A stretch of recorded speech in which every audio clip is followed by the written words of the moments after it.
Welcome to the Attention Deficit Disorder Expert Podcast Series by Attitude Magazine. Welcome, everyone. Good afternoon. I'm Susan Kaufman. I'm here for Attitude Magazine's weekly ADHD Experts broadcast.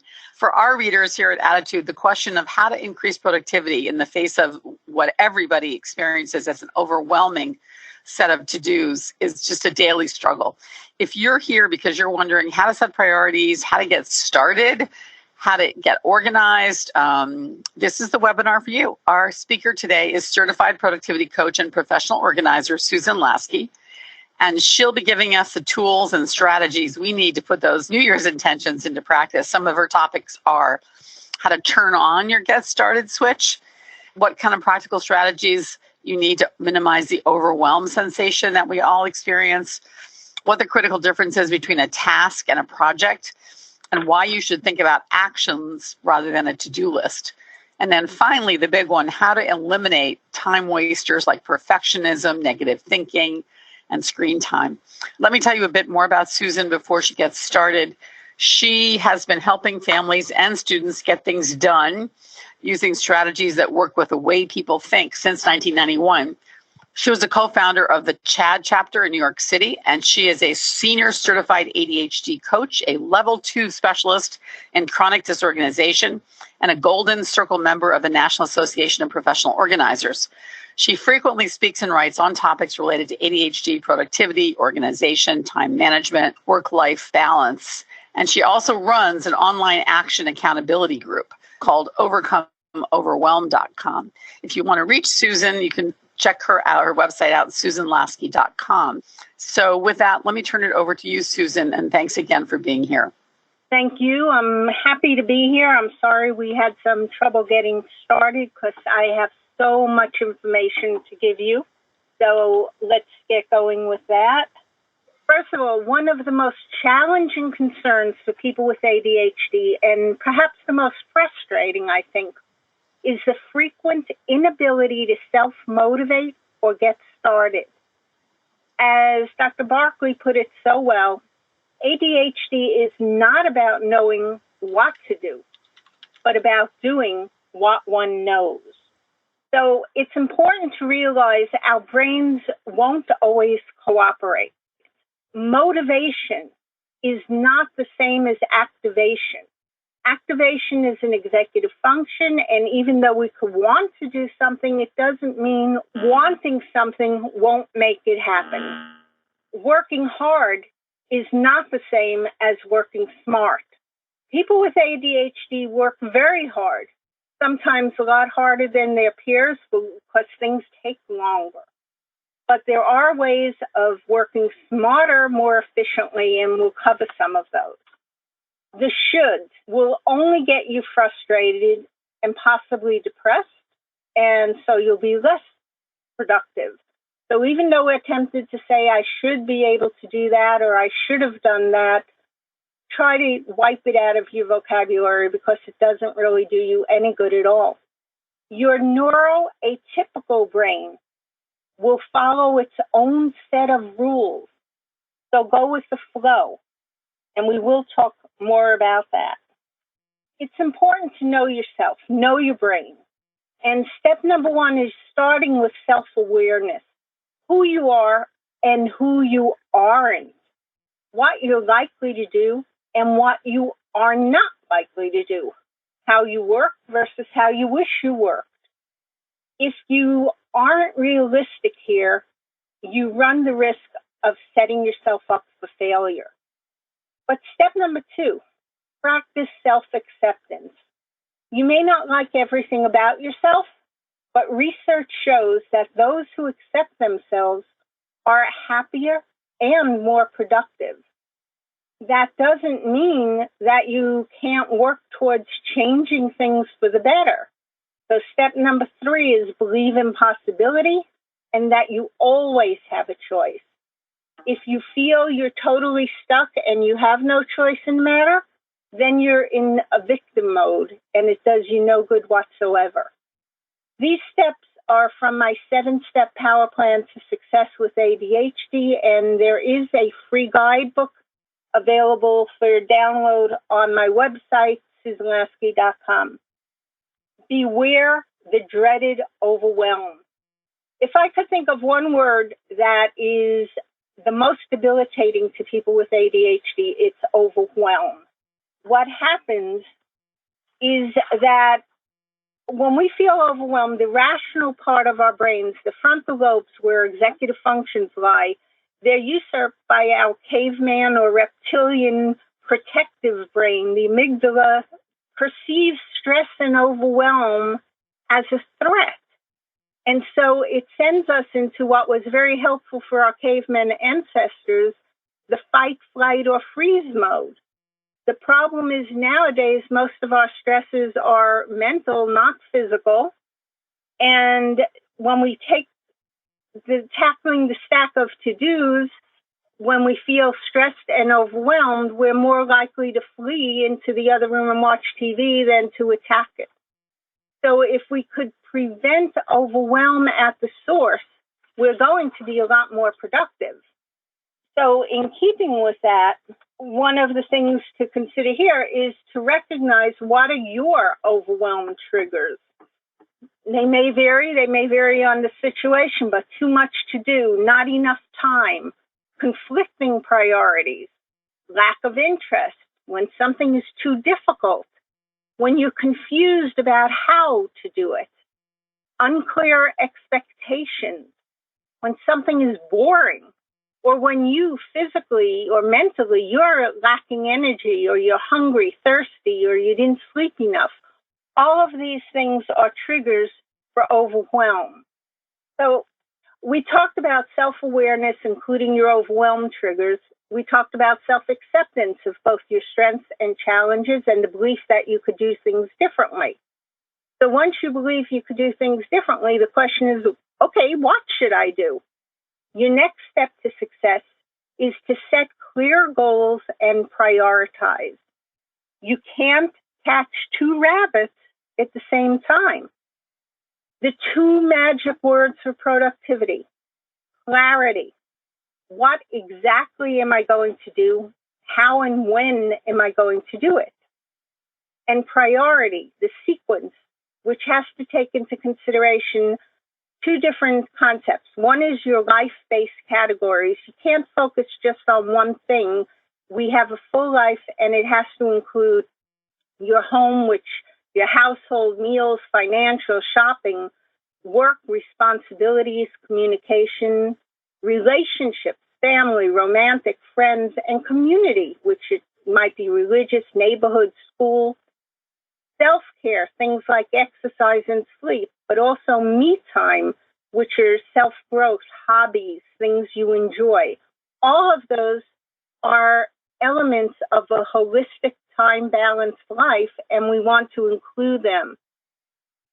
Now, as far as time-based priorities, we could look at things and see it in different ways.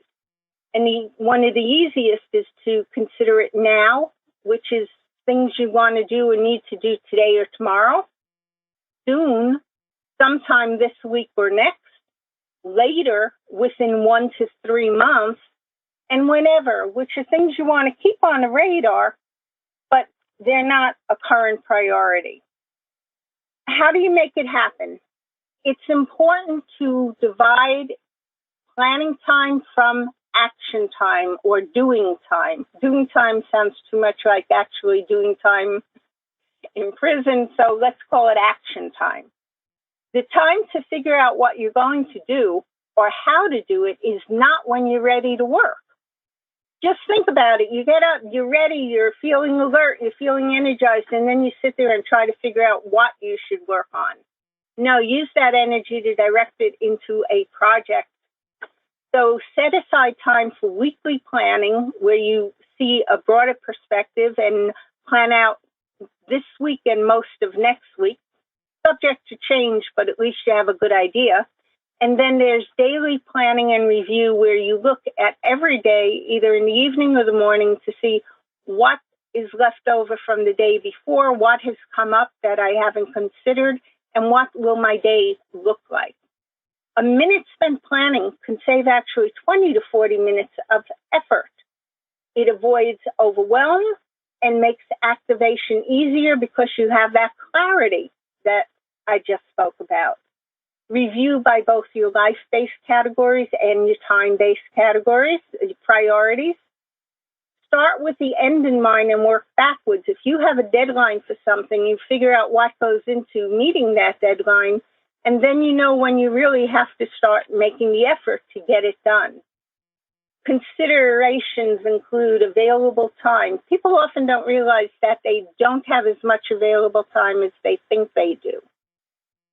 Consider how long you take to do things, not how long you wish you took to do things.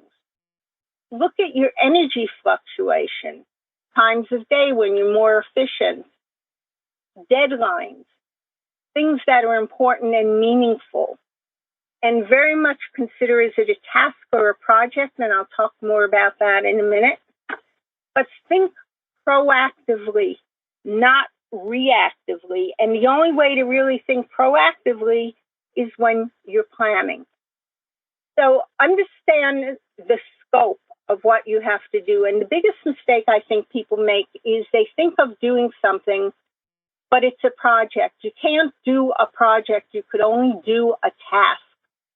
So if it is a project, and it could be a project, could be even cleaning a room. It involves so many different individual tasks that if you're not great at sequencing or you forget things, it could get very confusing, and then it leads to overwhelm and therefore avoidance.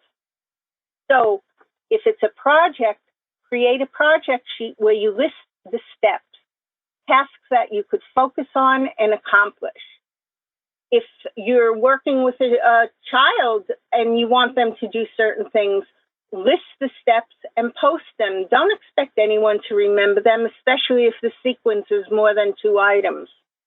The more clarity you have, the easier. So if you're having trouble doing a project, you might want to ask some deeper questions that'll get to the root of it, like, why am I doing this? What do I want to achieve? How do I feel about doing it?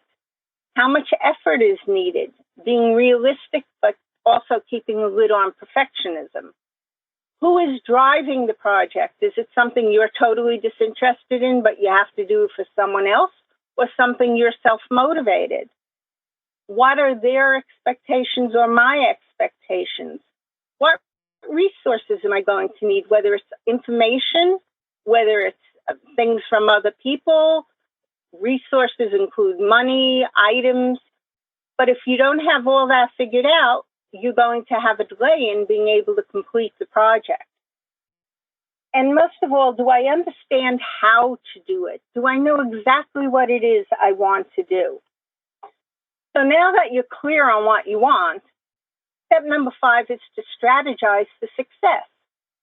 And people with ADHD particularly need 2 types of strategies.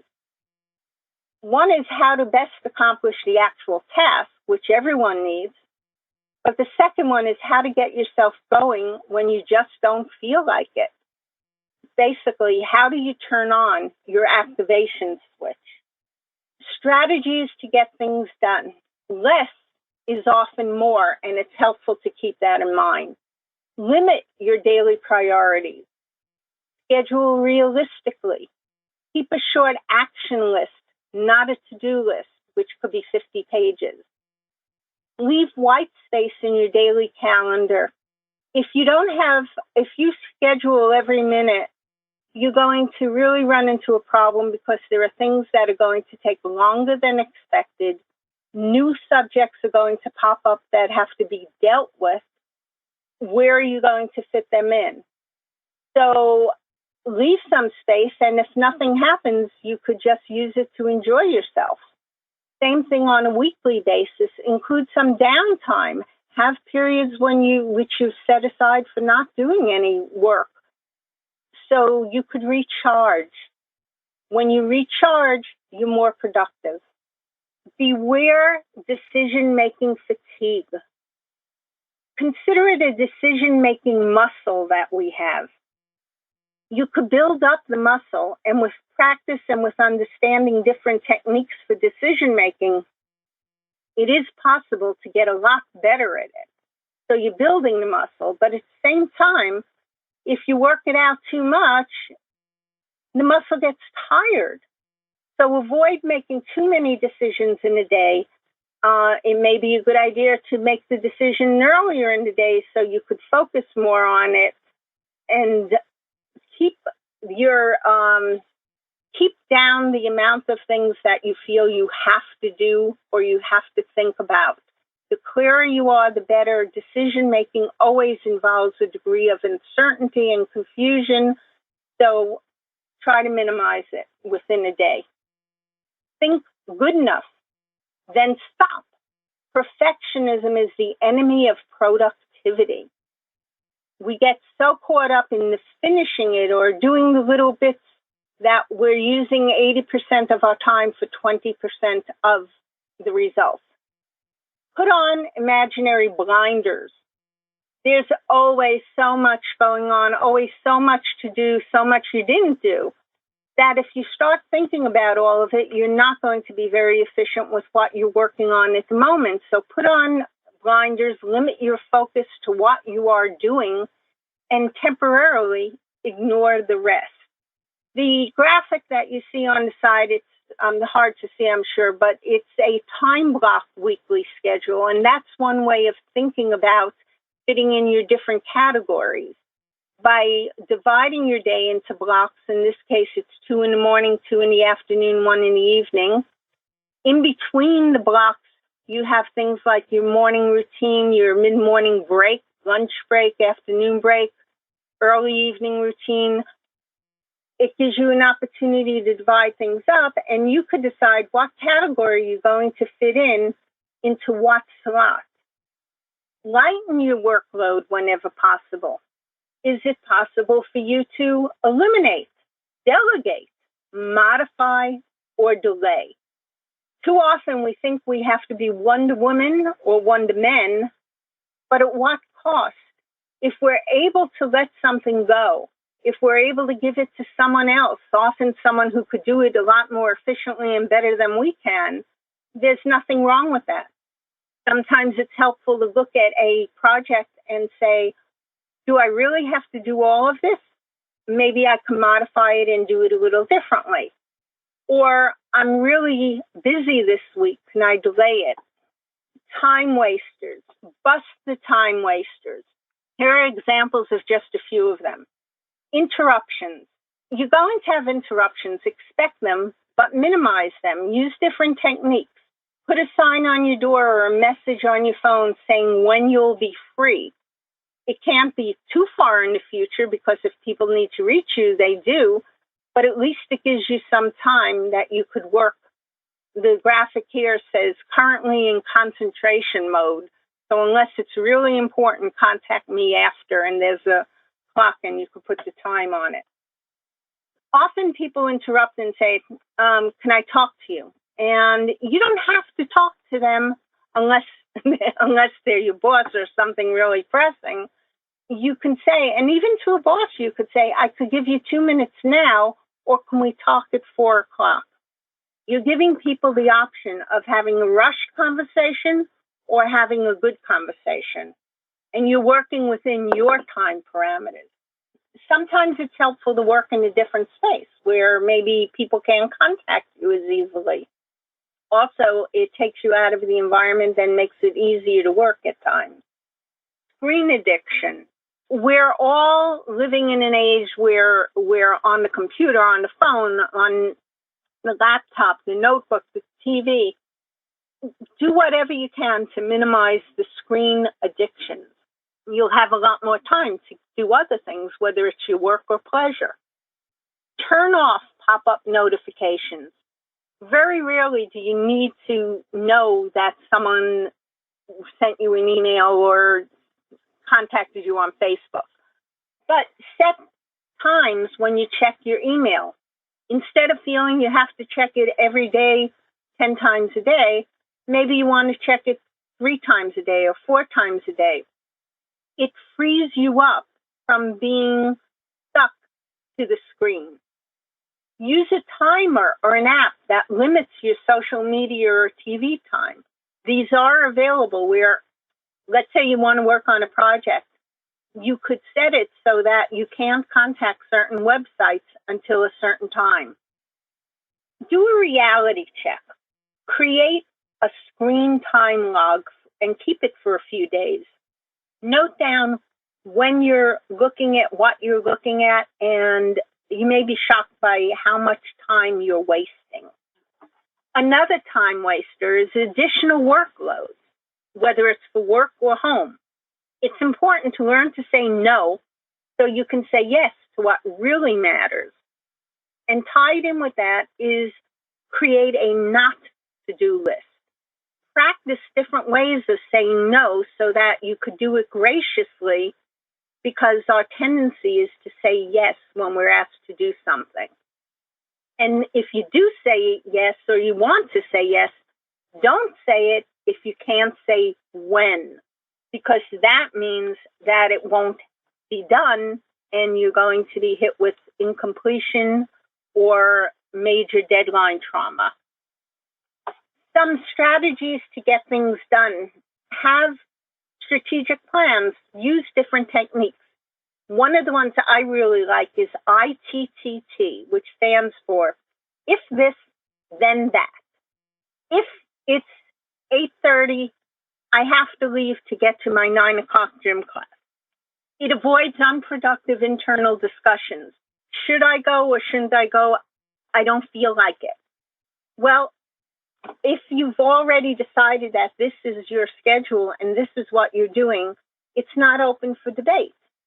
So if it's this, then it's that. If I decided I need to go to bed earlier, then if it's 10 o'clock, I turn off my screens. If it's 11 o'clock, I shut the light. Whatever you want to accomplish, if you follow it in an if-then, it makes it easier, because it saves us from the I want to mode, which is our natural default, or I don't want to, or I'd rather do this. Link behaviors. People with ADD often think in relationships rather than things being independent. And if you associate something you already do with something you'd like to do, you're more likely to be able to develop a habit of doing it. So an example would be, you decide you want to do 5 minutes of stretching every day. You already get dressed in the morning. So if you link that before I get dressed, I do 5 minutes of stretching, then it's easier to make it happen. Go with your flow. When you are in the flow, which is like your productivity zone, which happens a few times a day, that's when you should be working on tasks that require attention, require focus.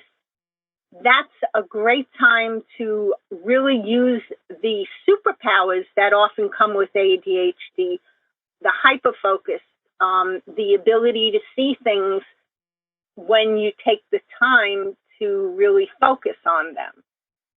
But at the same time, sometimes we're not in the flow. And recognize when you are in the fog. That's when, like, you're just out of it. The thing to do then is, instead of sitting and forcing yourself to do something that isn't happening, you could shift the focus to tasks that are less demanding. That's a good time to organize your drawer or make a list of something. That doesn't require the same thinking power. Strategies to get things done: use the right tools. And you could develop your own tools, but think in terms of having them. First of all, write it down. Don't depend on your memory for anything. That's a waste of time. Use calendars, reminders, whatever works for you. Some people prefer paper planners, or they prefer computer calendars because they could access it from any device. It doesn't matter what you use as long as you use it.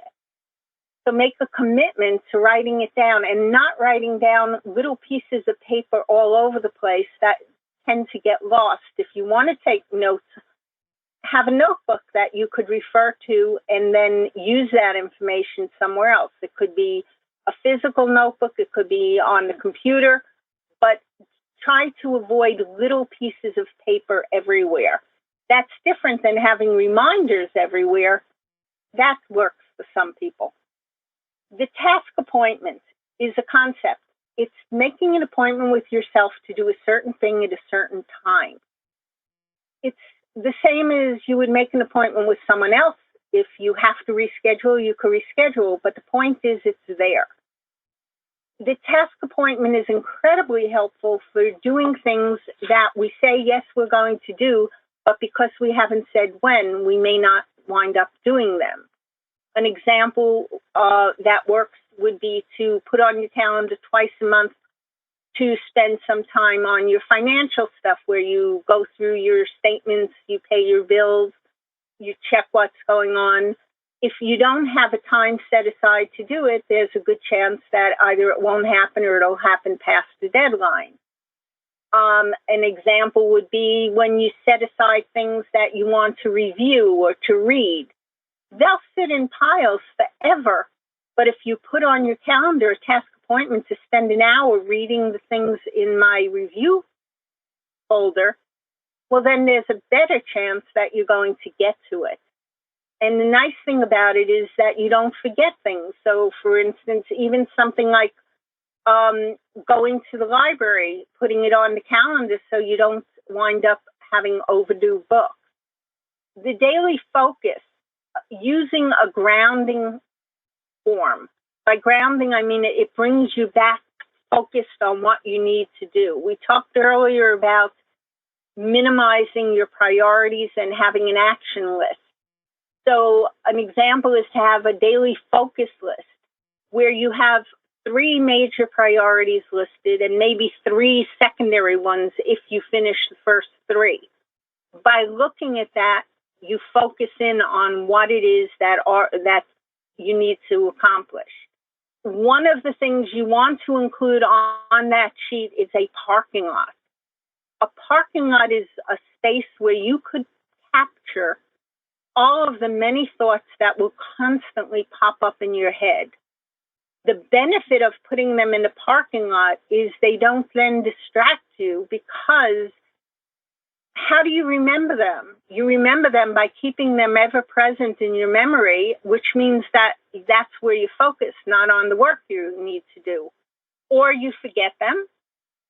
So using a parking lot allows you to continue doing what you're doing, but take a second to write down, oh yeah, I need to pick up the dry cleaning.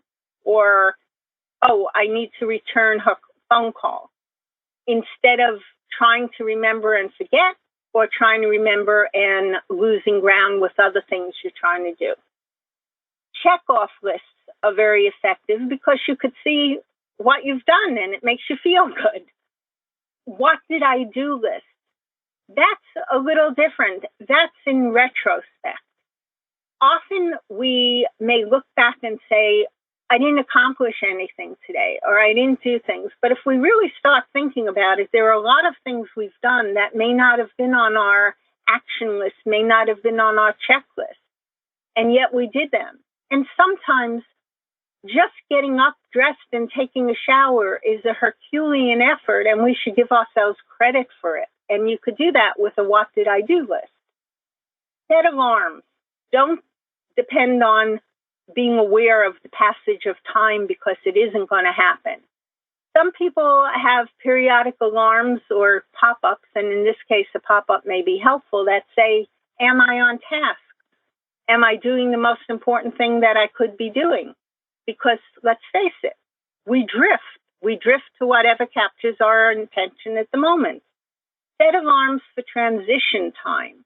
It is very hard to switch from one thing to another. First of all, once we finally get going on something, it's easy to get caught up in hyperfocus or just, I want to get it done. That could be detrimental if there's something else that is important for us to do.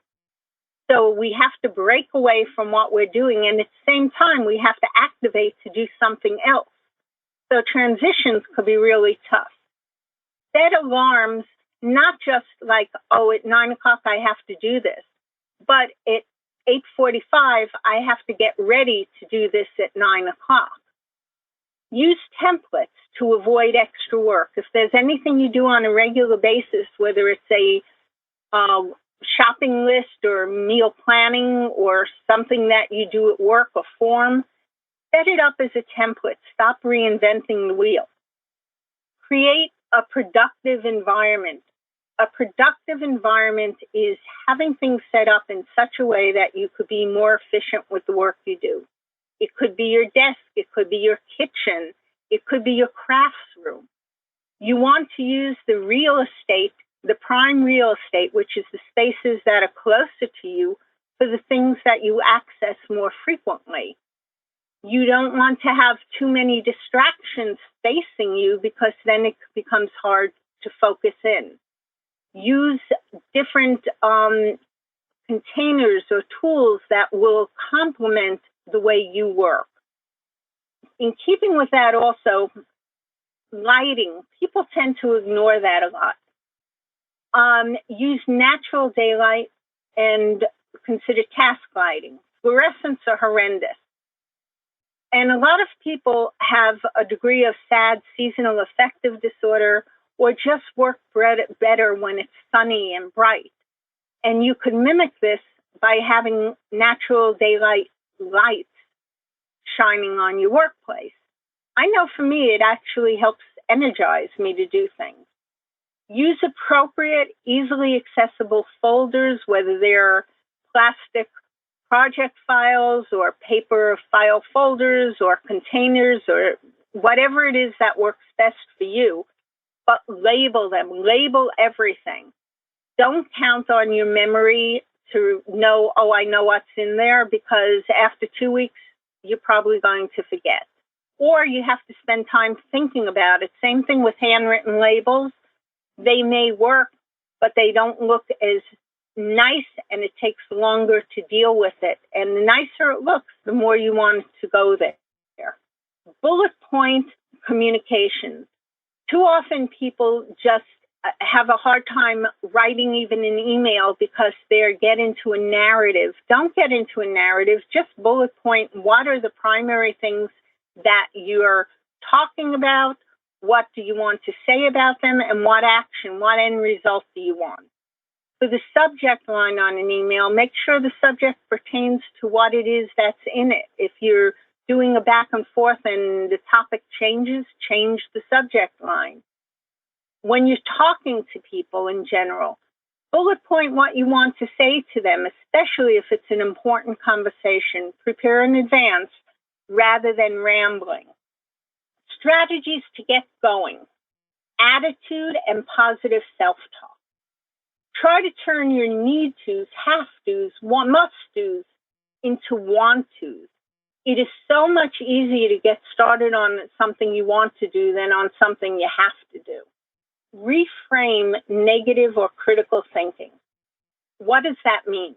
Reframing means to think about something in a different way than you have been. So I give an example here in yellow, disorganized. A lot of people are disorganized, and it's considered a negative trait, and in some ways it is. But in other ways, you could think of it as these people are flexible. They're able to function when things are out of alignment or chaotic. They're comfortable with change, unconventional. It's putting a positive spin on it that isn't just out of nowhere. It has some foundation in truth. It's like when my son, who is then 9 years old, called a very hyperactive 2-year-old that the adults were complaining about, he said, she's not hyperactive. She's just actively exploring her world. Oh my gosh. Think of the difference of growing up feeling you're an explorer versus you're a pain.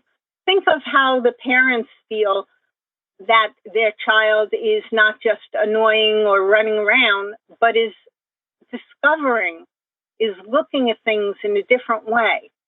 So try to reframe the negative. At the same time, acknowledge but ignore the ants.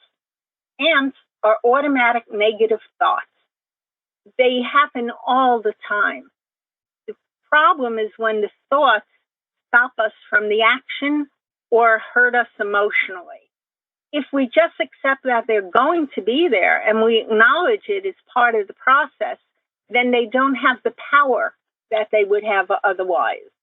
And that also applies to rumination, where there's something that we're thinking about and we can't get it out of our head and it goes around and around.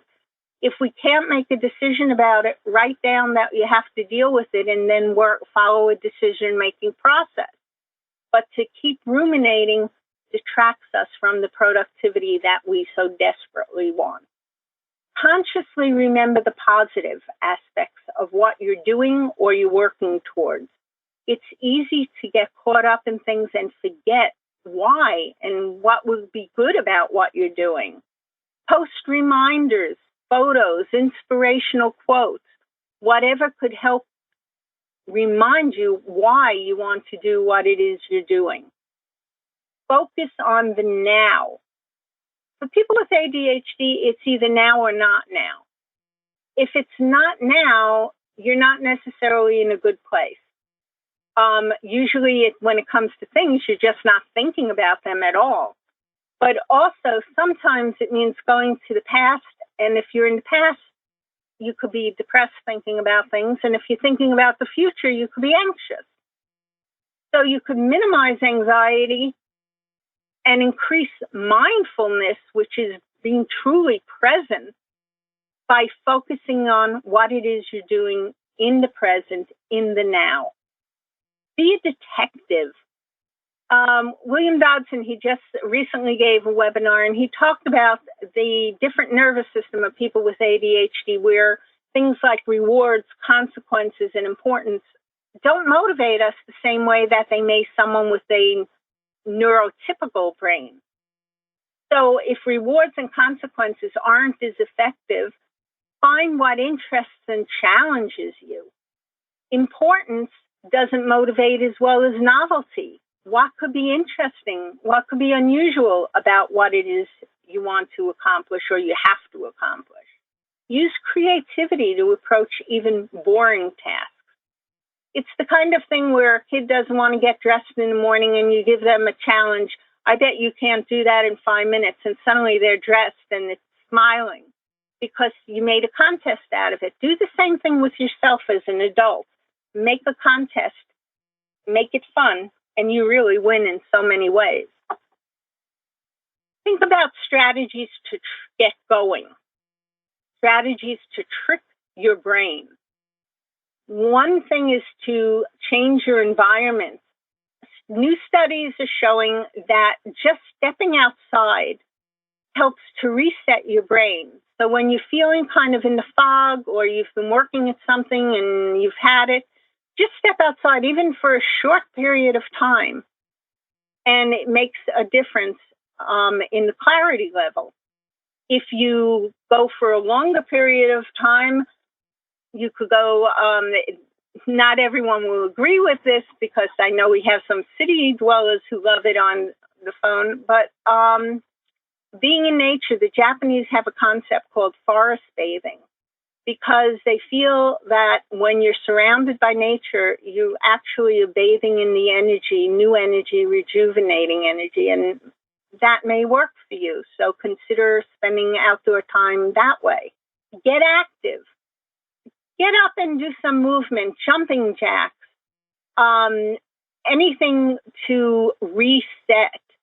It's found there are tons of books on this now, that physical activity not just helps your body, but it helps your cognitive functioning.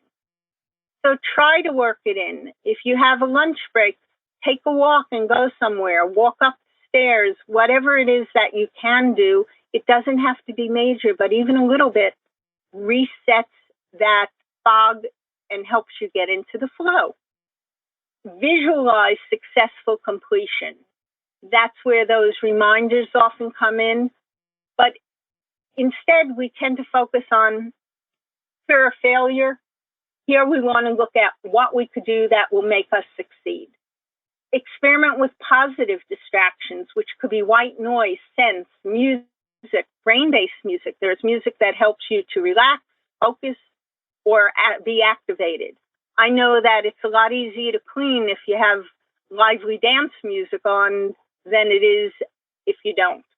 Set a timer, even for 15 minutes. You may not finish, but you'll have made progress, so you succeeded at what you were doing. And success breeds success. Use a body double, which is someone who's there. They may not be working with you, but they're there, and that helps keep you focused. It's why kids do their homework in the kitchen, because the parent is working in the kitchen, and it just makes it easier to stay focused on their work. Or have an accountability partner, someone you talk to every day, every week, where you discuss what are your goals, how am I going to do there, and how did I do in getting there. That's about what coaching is about, where we discuss different issues and there's a degree of accountability, and that helps create change because you want to say, I did it. Deadlines help. No longer are there completing. A lot of times people say to me, well, how come I do everything last minute? There are good reasons why. They're neurobiological. There are no longer competing priorities. So you're able to focus more on what you need to get done. And you also have the benefit of the adrenaline rush, which is like a natural stimulant. So you don't want to have to do everything last minute, but if you could impose some kind of deadlines, interim deadlines, it could be very helpful. Consider a task app that gives immediate rewards. Long-term doesn't work, but it's fun to get a badge. There are some that help. A tree starts growing as you do things, or you get to the next level or points. Anything that gives you a reward, an immediate reward, makes it easier to do it. Practice Morita psychology. Morita psychology is Japanese, the psychology of action. And it's based on the premise that you could take limited action despite your feelings. So get started. Don't let your emotions get in the way of doing things, or your thoughts. I'm going to fail, or I don't want to. If you need to write something and you're finding it incredibly difficult, just open the book to a clean page and put a pen in your hand and say you're going to write a sentence, or open the computer to a file and start using the keyboard for even one sentence.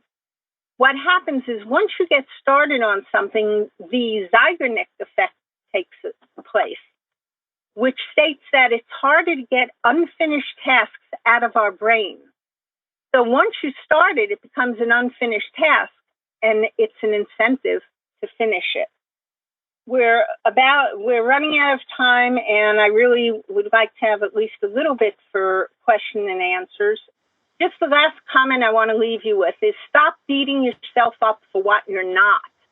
Find strategies to maximize your strengths and successfully compensate for your challenges so you can live a life you truly love. Great. So a lot of the questions that we have are from people who understand your recommendations but are looking for help putting them into effect. So what they would like is, for example, let me give you one question that has numerous variations here. Someone with multiple to-do lists, some for work, some for home, and they find those to-do lists overwhelming. How would you suggest they implement a different system to manage those to-do lists? The two words are clarity and priority. So you're going to have humongous to-do lists. We all do. If we look at a humongous to-do list, it becomes more difficult to do it. So even if it's arbitrary, there are certain things that you want to pull out and say, okay, those are going to become my now priorities or my soon priorities. And you go through different pillars of your life, which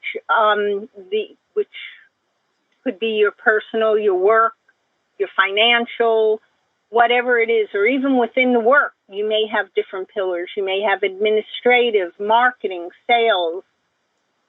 So you need to be clear on what it is that the tasks are. Do you have to do them, or could someone else do them? Are they priorities in terms of getting them done, or could they be delayed? And while we don't want to delay everything, the fact is the less we have to do, less is more, the more likely we are to start getting things done. If your priorities from different segments of your life, so you're not ignoring things, but make it easier to do and more efficient.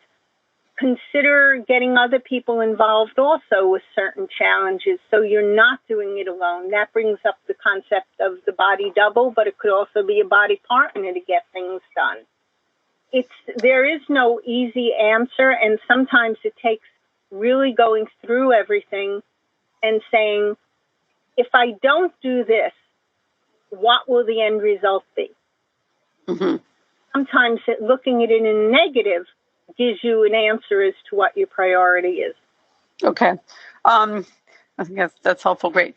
Another question here comes from someone who runs a very large and complex household, and sometimes tasks just pop up and need to be dealt with immediately. She wants to know what your tips are for planning her day around chaos and how to get back on track when you can come up with a schedule, but things intervene that have to be handled. Well, that's where I talked about having white space in your daily calendar so that you can shift things around or add in things that are critical. The other thing is to also, when you create your daily schedule, you could consider what are the things that if you didn't do them today wouldn't be as damaging. You'd like to do them today, but maybe you can't pay the bills today because you have to go pick up a sick child from school. I could shift that to the white space I have tomorrow. So it's, again, looking at the priorities, but also trying to leave some space for the interruptions. Okay. People really are enthusiastic about your My Daily Focus chart, and they wonder whether it's possible to get a template for that. Absolutely. You could send me an email and just say Daily Focus, and I'll send you the link for that. Okay. Yeah. Question about the getting things done strategy from is it David Allen? Yes, that's his name, right? Do you have any sense of how helpful that is for people with ADHD or the Franklin Covey system? Do you have a point of view on some of the existing organizational systems? For some people, it works really well. For a number of people, it's too complicated. Right. That's what people are saying. Is there a simpler way to do that? It's quite complex. It is, well, life is very complex, and so is the people who said, I have too much to do, then there's time to do it. Right. Yeah, it is complex. But that's why I have things like the Daily Focus form. I suggest making just lists of the different categories of things and then prioritizing them as best you can.